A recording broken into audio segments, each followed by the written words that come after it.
আসসালামু আলাইকুম। আজ আমি আপনাদের সাথে শেয়ার করব মিষ্টি কুমড়ো দিয়ে কুমড়োর বেগুনি।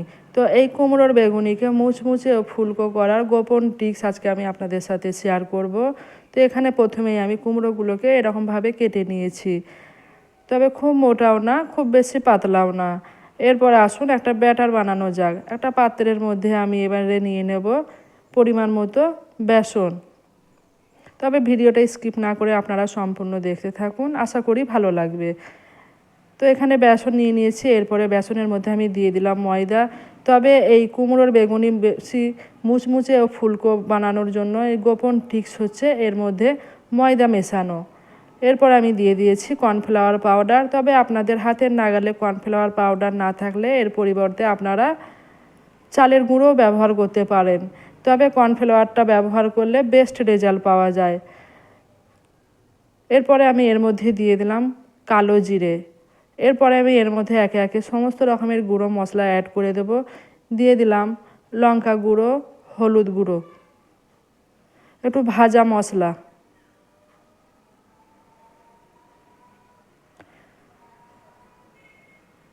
এরপরে দিয়ে দেব আদা রসুনের পেস্ট। তারপরে সমস্ত কিছুকে বেসনের সাথে ভালো করে মিক্সড করে নেব শুকনো অবস্থায়। আজকের ভিডিওটা সম্পূর্ণ দেখার পর আপনারা অবশ্যই কমেন্ট বক্সে কমেন্ট করে জানাবেন আপনাদের কেমন লাগলো। আর এরকম নিত্য নতুন ভিডিও পেতে হলে আমার চ্যানেলটাকে অবশ্যই সাবস্ক্রাইব করে পাশে থাকবেন ও ভিডিওটাকে বেশি বেশি করে শেয়ার করে দেবেন। তো এর মধ্যে এরপরে আমি অল্প অল্প করে পানি দিয়ে এটাকে ব্যাটার বানিয়ে নেব।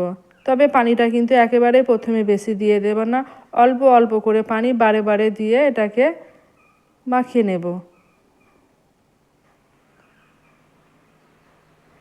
আজকে ভিডিওটা দেখার পরে আপনারা এই রকম পদ্ধতিতে কুমড়োর বেগুনি বানিয়ে খাবেন। আশা করি স্বাদ মুখে লেগে থাকবে এবং খুবই ভালো লাগবে, এবং যাকে খাওয়াবেন সেও আপনার প্রশংসা করবে। এরপরেও বলি, এই রকম কুমড়োর বেগুনি করার পরে যদি আপনারা এটাকে 2 ঘন্টা অবধি রেখে দেন, 2 ঘন্টা পর্যন্ত এটা ফুলকো এবং মুচমুচে হয়ে থাকবে। তো দেখুন এইদিকে আমার ব্যাটারটাও রেডি হয়ে গেছে। তবে ব্যাটারটাকে কিন্তু খুব ভালো করে ফেটিয়ে নিতে হবে, যত বেশি ফাটানো যাবে তত বেশিই ভালো। এরপরে আমি সবশেষে দিয়ে দিলাম বেকিং পাউডার। তবে কিন্তু এখানে আমি বেকিং সোডা ব্যবহার করব না, এখানে আমি বেকিং পাউডারটা ব্যবহার করেছি। তবে বেকিং পাউডারটা কিন্তু বেগুনিগুলো ছাঁকার আগেই কিন্তু বেসনের মধ্যে মেশাতে হবে, এর আগে নয়। তো পাউডারটা দেওয়ার পরে আমি খুব ভালো করে দেখুন আবারও এটাকে ফাটিয়ে নিচ্ছি। তারপরে এটাকে কিছুক্ষণের জন্য রেস্টে রেখে দেব। হাতে সময় থাকলে রেস্টে রাখবেন, আর হাতে যদি সময় না থাকে তাহলে কিন্তু রেস্টে রাখার কোনো প্রয়োজন নাই। এদিকে দেখুন কুমড়োগুলো আমি কেটে নিয়ে ভালো করে ধুয়ে নিয়ে একদম পানি ঝরিয়ে নিয়েছি। তারপরে কুমড়োর গায়ে পানি লেগে আছে, তাই একটা টিস্যু দিয়ে আমি কুমড়োর পানিগুলোকে ভালো করে মুছে নিচ্ছি। তো এখানে দেখুন কুমড়োগুলো কিন্তু অনেকটাই শুকনো হয়ে গেছে। এরপরে এগুলোকে ভাজার পালা।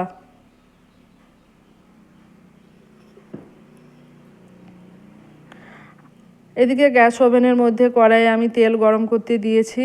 তবে আজকের এই কুমড়োর বেগুনিগুলো আমি কিন্তু সরষের তেলে ভেজে নেব। আপনারা এখানে সরষের তেলের পরিবর্তে সাদা তেলও ব্যবহার করতে পারেন।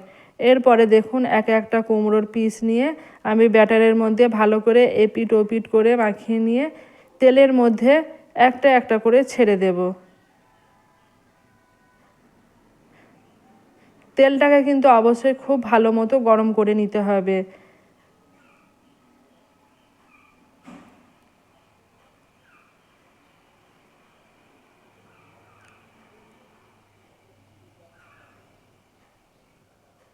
তো এখানে আমার দেখুন একটা রেডি হয়ে গেছে।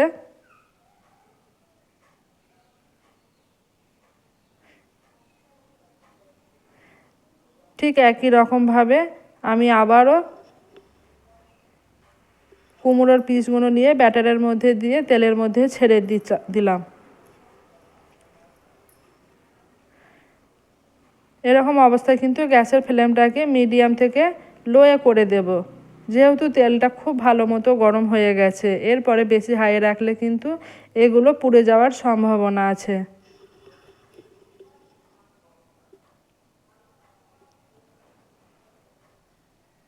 তো এখানে আমার দেখুন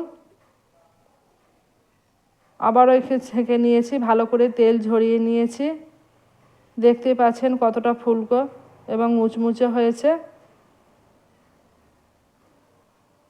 আশা করি ভিডিওটা আপনাদের ভালো লাগবে।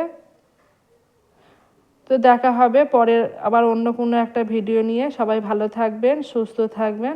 আল্লাহ হাফেজ।